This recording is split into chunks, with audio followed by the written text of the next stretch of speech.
Iran Israel সংঘাতের প্রভাবে Hormuz প্রণালী বন্ধ হলে এলএনজি আমদানি ব্যাহত হতে পারে। এটি হলে দেশে গ্যাসের সংকট বেড়ে যাবে। আমদানি করা ব্যয়বহুল তরলীকৃত প্রাকৃতিক গ্যাস এলএনজির ওপর অতি নির্ভরতা বাংলাদেশের গ্যাস সংকটকে আরও তীব্র করে তুলতে পারে বলে আশঙ্কা করা হচ্ছে। বর্তমানে মোট সরবরাহকৃত গ্যাসের 25 থেকে 30% এলএনজি সরবরাহ হচ্ছে।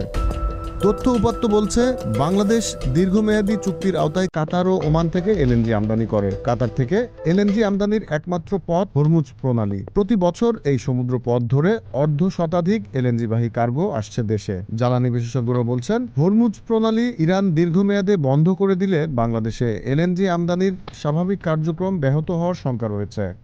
পেট্রোবাংলার ঊর্ধ্বতন কর্মকর্তারা বলছেন, দেশে আসা এলএনজির প্রায় পুরোটাই আসে মধ্যপ্রাচ্য থেকে। এর মধ্যে বেশিরভাগ আসে দীর্ঘমেয়াদী চুক্তির আওতায়। তাই চাইলেই বিকল্প উৎস তৈরি করা সম্ভব নয়। এলএনজি আমদানি ব্যাহত হলে বড় ধরনের প্রভাব পড়বে শিল্প কারখানা, বিদ্যুৎ কেন্দ্র, সিএনজি স্টেশন ও আবাসিকে। তাই পরিস্থিতি পর্যবেক্ষণে রেখে দ্রুত এ বিষয়ে সরকারকে সিদ্ধান্ত নেওয়ার তাগিদ বিশেষজ্ঞদের।